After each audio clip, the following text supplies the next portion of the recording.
Good evening and welcome to the new 9 p.m. edition of Tucker Carlson Tonight. Over the past year and a half, nobody argued more forcefully or more fervently against Donald Trump's presidential candidacy than multimedia veteran Glenn Beck. Beck went on the road in support of rival candidate Ted Cruz, whom he said was anointed by God to stop Trump. At one point, he predicted that 4 years of a Trump presidency would lead, quote, to civil war or worse. Well, his exhortations went unheeded, and a Trump presidency is 11 days away. So where's Glenn Beck on all of this now? Glenn Beck joins us tonight. Glenn, great to see you. Good to see you, Tucker. First of all, let me say congratulations on your new show, and I'm honored that you would ask me to be on your first show. Let me just clarify a couple of things. You bet. Never said he was anointed by God to be president of the United States.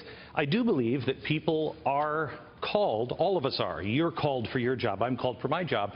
Right. All of us are called for a specific time. That doesn't mean that he's the only one that can do it. It doesn't mean any of that. And it certainly doesn't mean that God's going to make that happen. We have to all play our roles. So I appreciate what you said, but it's not exactly what it meant. Well, I think I remember it pretty well. You had said you'd been praying for and with Ted Cruz, and that you had heard that you believed that God had called him forward at this time. And so my Yes. question is really simple. Just like, yeah. And I'm not attacking you. I'm just wondering, because he didn't win and Trump did win, did it shake your faith? And what lessons, spiritual lessons, did you take from that? No, none. I think that all of us are called by God. This kind of, and Tucker, you know this, all of us are called by God to do certain things. And sometimes those things mean just take a stand. It doesn't mean that what you think is going to work out is worked out. Just You're called for this time. I happen to believe that all of us were called at this time to take a stand in the Republic and to do the right thing. Right. But because Trump did win, and you believe that God did have a role in this election, what message do you think God is sending us by Trump's election? What does that mean, I guess, is what I'm asking. I can't speak for God. I don't know. Here's the message that I would get, that we are living in critical times, no different than we were living 8 years ago, 12 years ago. Right. Things are very tough. We should humble ourselves, including me, and perhaps be a little more gentle with each other. Half of the nation right now is freaking out that Donald Trump is the president. Right. I find it amazing that those people are freaking out, and yet they were the ones mocking and ridiculing us 8 years ago and saying, what are you worried about? Oh, you're worried about a dictatorship. Well, now they're saying it. So I think what I've learned from this election is perhaps I need to be a little more humble. Perhaps we need to be a little more kind to each other and listen to each other, or we're going to tear each other apart. I think that's really wise advice that we could all heed, me included. I guess I'm asking you because you seem to frame this election in moral terms, almost from the beginning, that it wasn't just a contest between people who had differing views, but it really was a contest between the good and the not good, and the evil. And in your view, and I watched you on the road, I was with you for part of it, you really posited Ted Cruz as the good guy in this. And then when he lost, I think I heard you say that he was, or maybe concede, that he was in fact maybe disingenuous and smarmy, actually, is the word you used. Why did you change your view so much on Ted Cruz? Wow. Because Ted Cruz, at the end, to me, for that time period, seemed to come out of the blue and endorse, when the time to endorse him was at the convention. Now, I had a different point of view than he did on the convention. And if you're going to do it, you do it there, not when it appears that your guy's going to win. That just struck me as smarmy. But Ted and I are still good friends. I still believe he's a good, decent, honorable man. That's the way I felt that day when we talked. Right. So you're still in contact with him, and if he ran again, would you support him again? Yes, I would. I'm not going to endorse anybody ever again. That's good advice for all of us. Yeah. What kind of president do you think Trump will make? I don't know. I'm excited to see. I think the appointments that he has made, some of them are good. Some of the things I'm concerned about, but I haven't said anything, or I've tried not to say anything negative about him since the election. I've tried, unless there was something that was important to say. I want to see the man in action. I gave him the same thing that I said about Barack Obama. The election is over, and we fought hard, and that's the time to fight hard, at the primary and then the election. Now he has to be all of our president. And the last president, I don't feel, ever reached out to do that. I have seen, on the very first night, Donald Trump reached out. I've seen him reach out to people. I wouldn't have invited Al Gore to my office. He has reached out. And I think it's really unfair to judge him now on what he did on the election. I have concerns about the way he ran his campaign. But now let's see if the office changes him and he is the guy everybody who supports him says he's going to be. I hope he is. Yes. Have your politics changed in watching all this? I've watched things that you've said in the last couple of months. You did a widely circulated interview with Samantha Bee. And I read people say, well, Glenn Beck is changing his views. Have your political views changed? No. I'm a libertarian. I have always been about principles. When I started the 9/12 Project, it was about values and principles. I think this election became about winners and losers, and I understand why. Hillary Clinton, and the press doesn't seem to get this yet. They're still trying to figure out why Hillary Clinton lost. She lost because she was a horrible, dishonest candidate. And even the people who are raising money for her would say, I can't believe I'm raising money for her because she's so dishonest. That's why she lost. It's not, Trump tapped into a vein of the American people, of where they were at, what they were feeling, and she was the all-time worst candidate of all time. That's what happened. Now, what are we going to do coming forward? How are we going to behave going forward? I haven't seen the press or many people at the higher echelons of the left recognize the mistakes that they made on making people feel bad, that disagreed with Barack Obama, and I haven't seen anybody recognize that she was a bad candidate.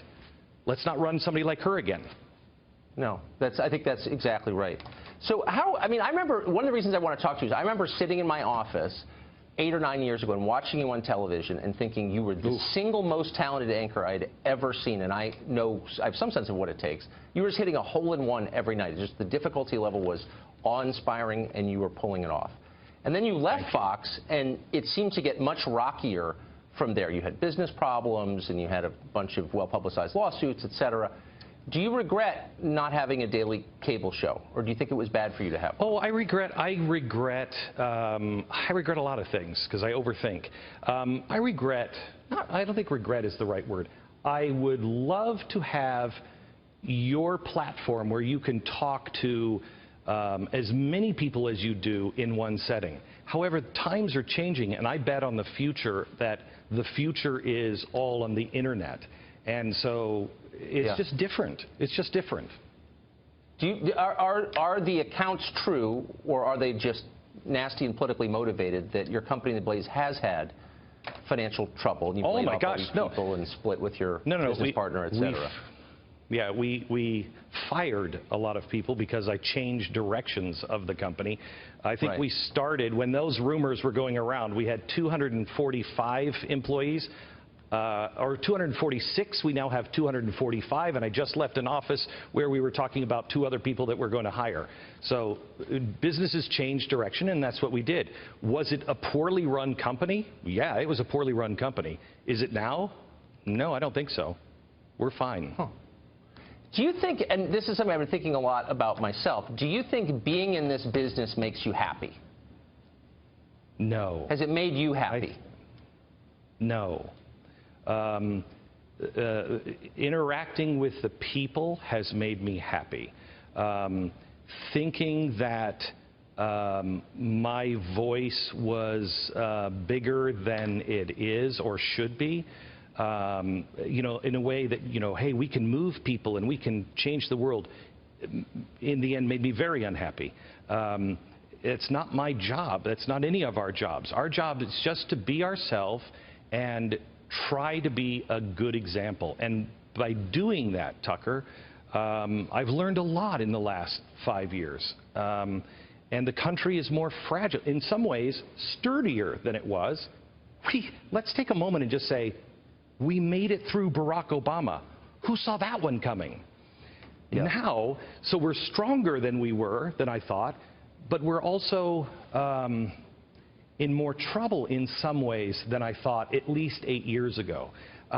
We're to a point to where Megyn leaves, and now there are people who have, instead of celebrating you coming on the air and a new point of view, they're saying she's a traitor for leaving a company. I know nobody there believes any of that. That's ridiculous to think that. We have to stop thinking of each other as traitors if we go work for someplace else or just even disagree with each other. We've got to be able to disagree. Would you recommend this business to, like, your kids? I will tell you this, Tucker, and you've done it long enough to know, and you've kept your soul. You're a good guy. So you're not a good guy? No, I don't know. I mean, I think there's a cost to everything. I wouldn't talk myself up. No. Yeah. But you're a good, from all reports that I've ever heard, and we've met a few times, but you're a good guy. So I'm not speaking generally to you, but I think this job, I wouldn't wish on my worst enemy. I wouldn't wish the fame on my worst enemy. I think fame is more corrosive than anything else. It's a horrible, horrible thing if you don't have perspective, if you want it, because it will always fade and it will warp you. It's the reason why Meryl Streep got on TV last night and had such confidence to say, we're right, in so many words. We're right, and we all know this. And those little peasants out in the middle of the country, they're wrong. Because fame, when people are making money on you, when you are watching yourself everywhere, when people are coming up to you and saying, thank you, I love you, if you're not careful, you start to buy it, and then you become Meryl Streep. That's a bad thing. I think it's a really wise answer. How do you avoid that? You get out the minute you want it. The minute, Tucker, that somebody, when you hear rumors, and this happens in everybody's business, to everybody all the time, somebody will start a whisper campaign that, Tucker's failing, that thing's going to go. And if your first reaction is, what do I have to do to fix it? Get out. Get out. Walk away, change, do something else. The minute you want it, I think you'll start making pacts with the devil. Want fame for its own sake? Yeah.